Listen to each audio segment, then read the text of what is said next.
As I reflect on this past year, there's a lot of stories that I could tell, but one that keeps coming to mind is a story that took place this summer at base camp. As campers were arriving, these were junior high and early high school guys. One of the dads, who I've known for years, came up to me and told me that they had decided to foster a 16-year-old young man, that he was there, and he was there against his will. He did not want to be there, but they didn't have a choice, and so he was going to have to make the best of it, and he trusted us to do well in caring for this young man. And so he turned around, and the reality is that Christian was fine. He was not super eager, but he wasn't unpleasant, and participated as well as he needed to. We sought to care for him throughout the day, and didn't push him to do things that weren't necessary. Everything was fine until Tuesday morning, when we were all supposed to leave on our module trip. In this case, it was a whitewater canoeing trip, so everything has to be packed up. We need to be super efficient. I sent one of our junior counselors over to make sure everybody was moving, and Christian and another boy happened to not be quite up yet. So what I neglected to tell our junior counselors, what I'd been told by this father, was that Christian was really eager to help, but did not want to be bossed around. So just appeal to his helpful nature, and everything would be fine. I didn't tell him that, so this young man went over and began to tell everybody what to do, and Christian dug in his heels in the sleeping bag, began to move exceptionally slow, and his attitude significantly changed.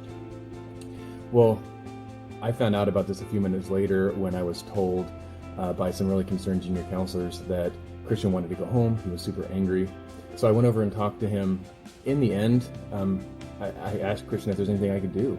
He couldn't go home. That wasn't an option. So what could I do to make his time there better? And he didn't have an answer. So I just told him, well, if you think of anything, let me know. And if it's within my power, we'll do it. Well, he took his chair, went off into the woods about 200 yards away, and sat there for the next few hours. And during that interval of time, as we're all getting ready and eating breakfast, and one of the things that I had my junior counselors do periodically would go over and interact with him. Do you want to pack up your stuff, or do you want us to pack it up for you? And then it came time to make lunches. So I sent somebody over to ask, do you want to make a lunch, or do you want somebody to make it for you? He said, I don't need a lunch. Okay, so I went to Tim, who was the junior counselor who had unknowingly started this altercation with this camper, and said, Tim, why don't you make the sandwich? Don't tell him you're doing it, just make a sandwich.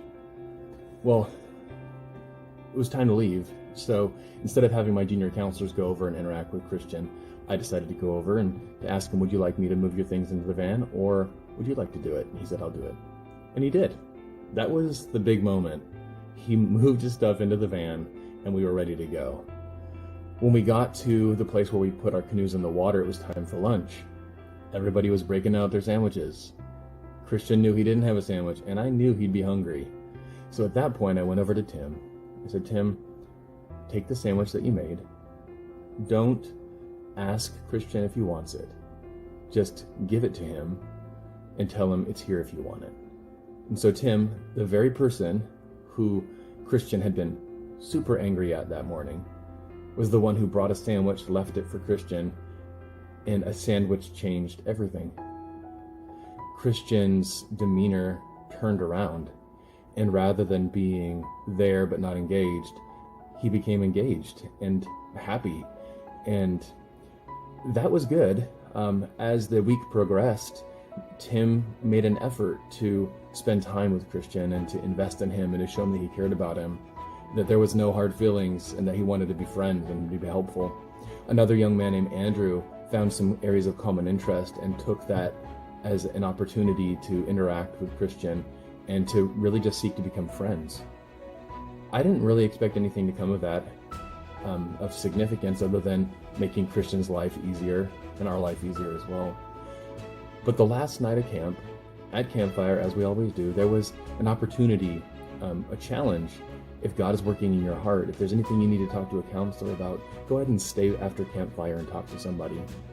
As I got up and walked away, I was hoping that Christian might stay, but didn't expect it. But as I walked past where they'd been sitting, and Tim and Andrew had both positioned themselves purposefully near him just to show him their friendship, their desire to be near him. Well, Christian had stayed. and they were talking, and they talked for well over an hour.